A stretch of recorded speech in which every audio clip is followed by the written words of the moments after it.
Hello, my fellow Americans. Thanks for joining the Art of Prepping. Today, we're going to be talking to seniors in high school. So this is who it's directed toward. Obviously, any age is welcome to listen to this and to put input. Actually, I'm kind of banking on that. If you would, all of us that have a little more life experience, if you wouldn't mind chiming in for those seniors that are getting ready to to leave and go into the world, those seniors in high school. And while they still have a little more than a semester, they're still on the forefront of their mind of the next step in their life. And so I've been there. I'm sure a lot of my viewers have been there. And so sometimes if we can maybe have some parting words, wisdom, it may be good. So this is a big step. When you're 17, 18, 19, in extreme cases, maybe even 20 years old, and you're getting out of high school. And you're kind of faced with the decision to do what, and trying to figure out who you are. And is it really that plausible? Is it really that realistic to just kind of like know what you're supposed to do with yourself? I personally, and I think that the data that backs this up, a lot of surveys and a lot of psychology reports don't really say that someone of that age, just coming out of their teenage years, has even the ability or the capability or even the insight to make decisions of that scale. And I'm not saying that you're not an adult at 18, and I'm not saying you can't make some decisions, but when you're young and your brain is still developing, it really does. For a lot of people, it keeps developing until like 22 to 24, depending on what gender and all your different personal characteristics of you. And so adolescence, is coming through. You're coming out of that and coming into adulthood, and you have to make that decision of what's the next step. And so basically what I'm saying is that because the average person from the studies and even in my own personal life, I didn't really start to understand who I was and what I liked per se as much as I did then until I was around 28. And I really didn't solidify that. And this is also what a lot of my friends say too. I even asked my neighbors, and some of my neighbors said the same thing, that it was up to around 32 years old. So between 28 and 32 is that sliding window of awareness, and kind of like wow, the light bulb comes on. And not everybody it takes that long, and some people takes even longer. Unfortunately, I do meet a lot of people that are in their mid to late 40s, and they're still trying to figure it out. So it's all about developmental levels. But with that be put aside, the decisions that are placed upon you and the stress load and the burden that you will encounter if you make the wrong decisions will impact you for the rest of your life. No joke. And this is not some hype. Student loans and the overhead of going to school can be horrendous. Especially if you go beyond a bachelor's degree and you get a master's, or if you get a PhD and that doesn't work out for you, then you have 8 to 10 years of your life wrapped up.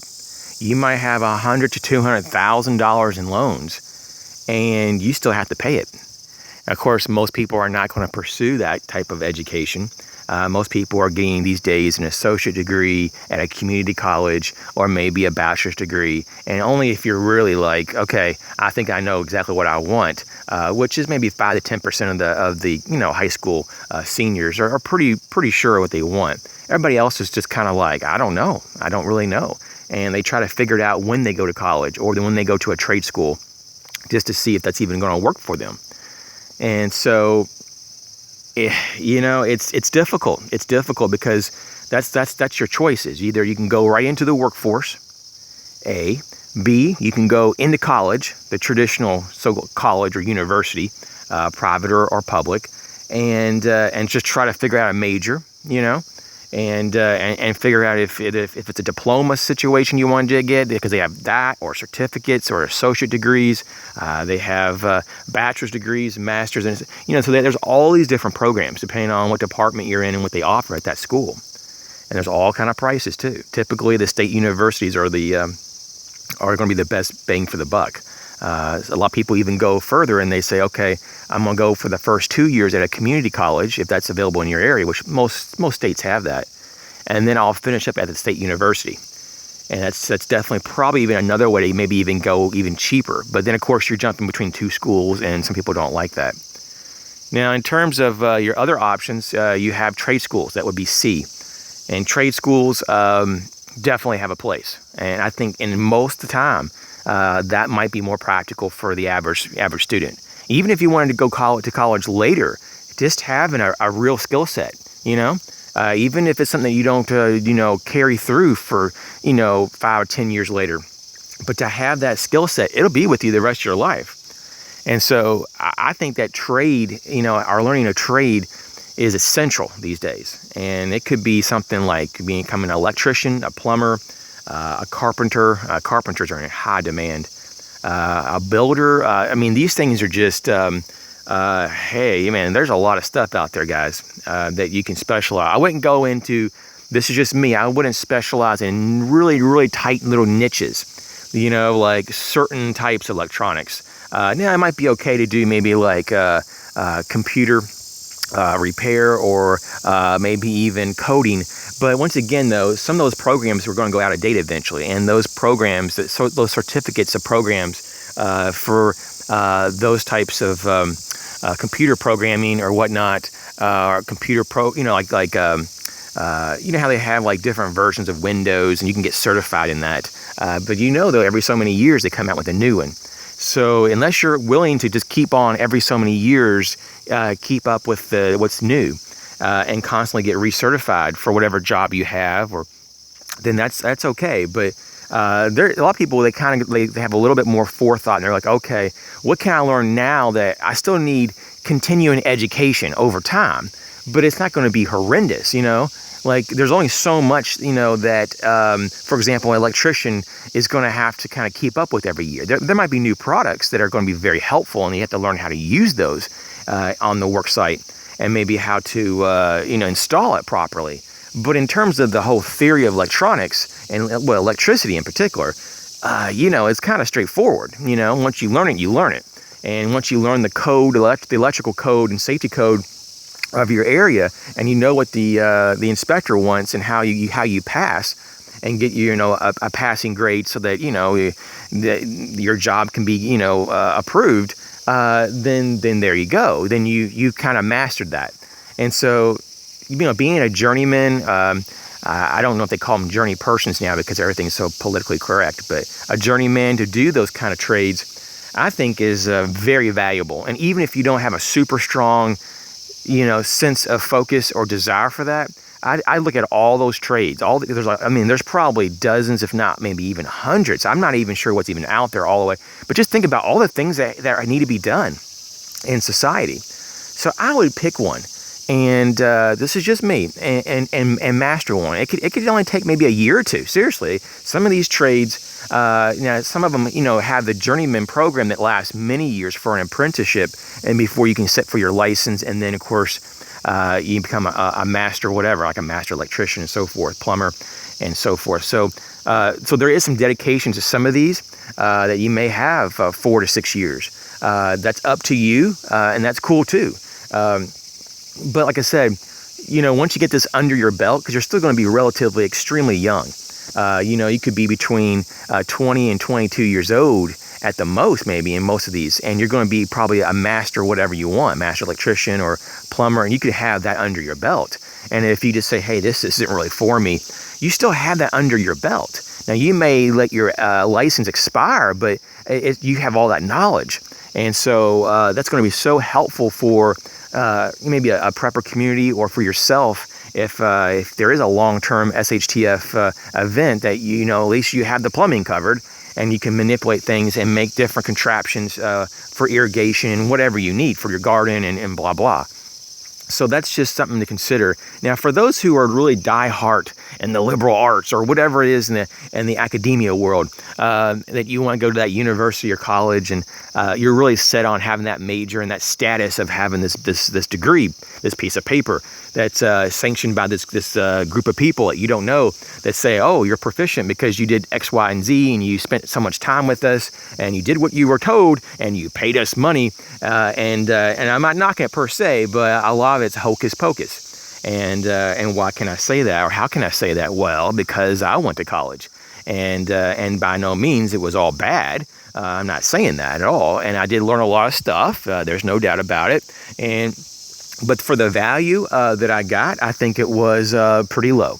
And I went to state universities, and I went to several. And without being too detailed about my situation, I went and got multiple degrees, and I'm not talking about entry-level degrees.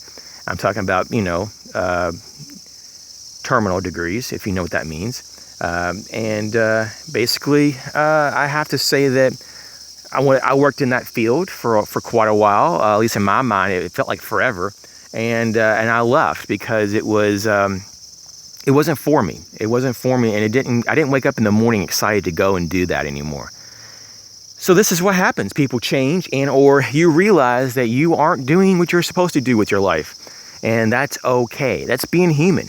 If you look at the stats, the average college graduate only lasts around 5 years. 5 years in the field that they went to school in. And they leave, and they go into a whole new industry. And this to me is just very telling, because people change, people's situations change, people's needs change, and some people get into careers that are very low paying, and then they have a family, and they're like, holy smokes, I can't even support myself, much less my kids and my wife or whatever the situation, and then you're forced to try something else, and you have to leave. So there are some things that reality just kind of wakes you up. And this is just kind of a friendly type of discussion with you guys, you seniors in high school, that it's okay to take a little bit of time to think about this stuff. Now, of course, the stats do show the longer you wait to go into college, the less likely you're going to go at all. And people who drop out of college most likely don't go back to college. This is just a fact. So I'm not trying to say, postpone is forever. I'm saying, if you can have a plan, maybe it's just something a lot more short term, especially like maybe a 1 or 2 year program to learn a trade, and you get your trade under your belt. This is just an idea. This is just one of many ways you can go about this. I'm not saying that I have all these regrets. I'm just saying for the large amount of money that I spent on the so-called certificates and degrees and all this, that I'm not so sure if I got the best deal. And so I would rather be a little bit more multifaceted, when I was younger, than I have to have all this time to become more multifaceted and to learn what I've learned. So I'd say, be an apprentice, learn a trade. And then after that, if you want to go to college, and I would probably go into it as soon as you can, just because you're going to have a higher likelihood of actually completing it and actually doing it, then do it. There's nothing wrong with, even if you don't want to use that college degree, it's still there. Or if you don't want to use that trade, it's still there because you might want to use your degree. Whatever one you want to use, whatever. Maybe you don't want to use either one. Maybe you just want to do your own adventure and be an entrepreneur. Or that's the cool thing about life. You just don't have to do, things that, people say you have to do. I've had people say, well, didn't you get a degree in this? And like, why aren't you doing that? Or they'll kind of have that look like, well, so why aren't you working in that field? And it's like, well, this is my life. And if you want to do that job, why don't you do it? And you have fun doing that. And so sometimes fields and different types of jobs and careers are so different when you're in it, especially after a few years, and you're like, holy smokes, I don't like this type of work, or I don't even like the people that I'm around, or maybe it's just I'm not jiving with it. Maybe this whole thing just doesn't work. Some places are just a lot more people-oriented, and some of them aren't. Some people deal with a lot more drama than others. I mean, can you imagine though, and I'm sure there's other people that are that have maybe been a police officer on this channel. But can you imagine that though? That's a rough job, being a police officer. I mean, can you imagine being like an ER nurse or an ER doctor, that's a freaking rough job. You know, can you imagine some of this stuff that people deal with this? People on a daily basis go through this crap. Some of them really have a calling, if you want to call that. Some people are really, you know, they're satisfied and they look forward to it. They like the adrenaline. They like the excitement. And just like a paramedic that drives an ambulance, for example, or EMT, they're kind of into that. You know, they actually kind of like that little boost of adrenaline. Even though studies show that they have a lot higher chances of a heart attack because the adrenaline surges up and down aren't good for the vascular system. But the whole thing is that for seniors, guys and gals, just look at, you know, not so much like trying to predict what you're going to do 20 and 30 years from now and try to find that perfect career. Because even today, I don't even know what the heck that really even means, a perfect career. Because most people don't even have careers anymore that are more than maybe 5 to 7 years. I mean, totally true.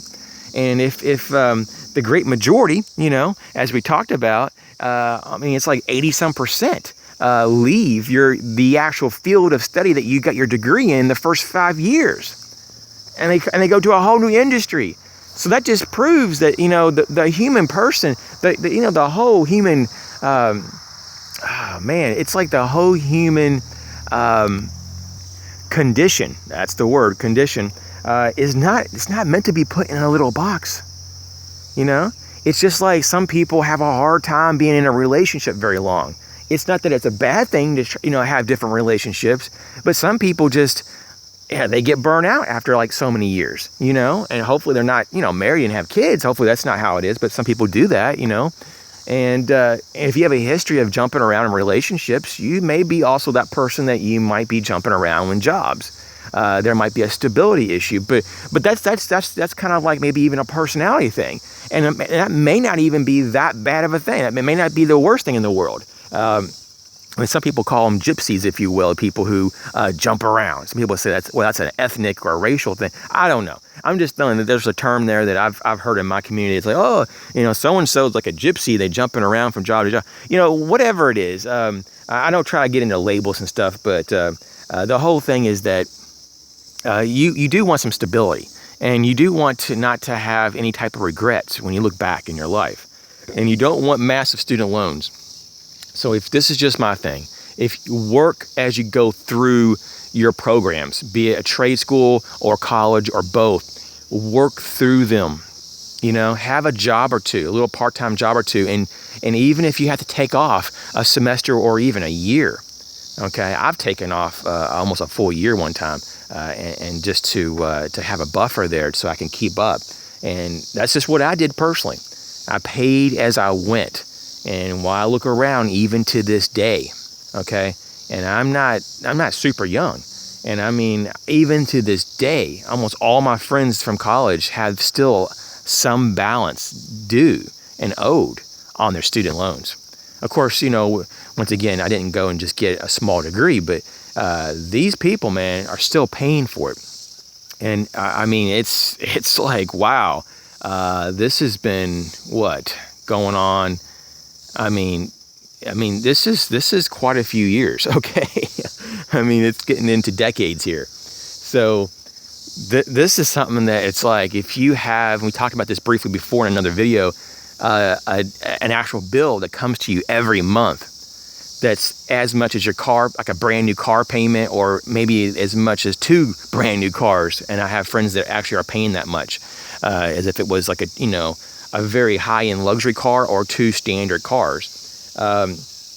If you want that kind of stress for decades, then by all means do the status quo. Go in there and just party your ass off and go to college, get your little 4-year degree, and whatever the hell you want, and just kind of go, well, now I'm going to wake up and join the real world. And you will when you first get your bill that you owe, and you may not even have a job to pay it. So, let's be smart and let's kind of reduce that overhead of our life and not get into these traps, these debt traps that these a lot of schools actually promote. I will have to say they don't really fight, because they want your money, and they're not going to fight you and try to reason with you. Oh, please stay out of debt. We don't want you to be in debt because it's not good for you in your long-term future. and it's not good for America. You would never find universities that are preaching like that. I mean, I've never seen them. If anything, they're trying to help you get more loans. They're trying to find more ways to get financial aid for you, and most of it you have to pay back. So these are just some things that I just wanted to talk about. I don't know how much this is going to help you, but take your time to make the decisions you need. Just walk slowly on this journey. And don't rush into anything. And if it's better to do smaller programs at first until you can get to really know who you are and what you really want to do in your life. And there's nothing wrong when you're like in your late 20s and early 30s, because that's normal to really kind of wake up and say, okay, actually, I think I do now know what I want. And there's very few people that chose the right thing when they were 18 years old. Some people actually try to make those decisions even when they're a sophomore, junior in high school, and there's a lot of pressure to do that. I mean, I've known people that from grade school that they were basically told themselves, well, I'm going to be a doctor, I'm going to be a doctor, I'm going to be a nurse, or I'm going to be a policeman. And some of them actually followed through. Some of it could just been pressure from themselves because they want to, not be a liar and not do a change of face in front of everyone because they built that up for so many years. But whatever it is that you think that you want, I'll just be honest with you, it probably isn't what you want for the most part, because things change and you'll find out new knowledge and you'll learn new things. And I mean, I can't tell you how many different fields of discipline, how many different types of jobs that I didn't even know existed when I got out of college. I was like, what the freak is this? Or I didn't even know that was a degree that was offered, And I mean, I thought I went through the entire book of degrees that's offered in every, different department on the college or university. And I could have told you that I went through that multiple times too. And I think what it really was, though, is that I didn't even know some of the definitions of what that degree really meant. I just kind of read it and go, well, that sounds boring. Okay. And that's under the medical department. Oh yeah, I'm not going to do none of it like that. And so I just kind of skipped through shit. And so you might actually really want to sit down, especially if you have a large offering in a large state university, which is probably one of the best things for your buck, and you want to go to college or university, then sit down and actually investigate the definition of what that degree is. Go to that department and see if you can sit in on a class or two. Do a little mini audit. Talk to the professors. See what that freak this is all about. Maybe even go to the dean's office and say, hey, I want from that horse's mouth. What goes on here? I want to be I'm a prospective student. I don't know if I should get into this. Tell me everything you can in a abbreviated form. Tell me what this is all about so I can make the best decision, because this is going to be a big thing in my life. It's going to cost me money, time, an enormous amount of effort that you could be doing other things like making money instead of paying out money. And I also say in closing here, try if you can to not start a family while you're doing all this. It's so chaotic. Okay? And I'm not saying you don't date and everything, but if you can, stay focused. I know it's so difficult when you're young, get hormones rushing. Try just to put that on the back burner. If you want to date and just have fun dates and go out for the movie or go to the park with someone, that's one thing. But to get super serious when you're like a freshman in college, I mean, it's just not really that great of an idea. It's a distraction. You have the rest of your life for relationships and building families and career. You got to figure out and get yourself straightened out first. You got to get your focus. And that's what this is all about.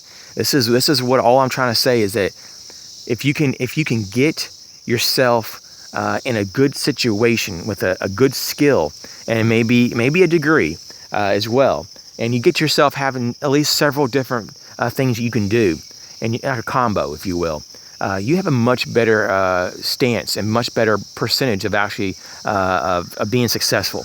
And even if you don't use all those things that you may have learned when you're in your 20s and going to high school, college or trade school, you can always do your own thing.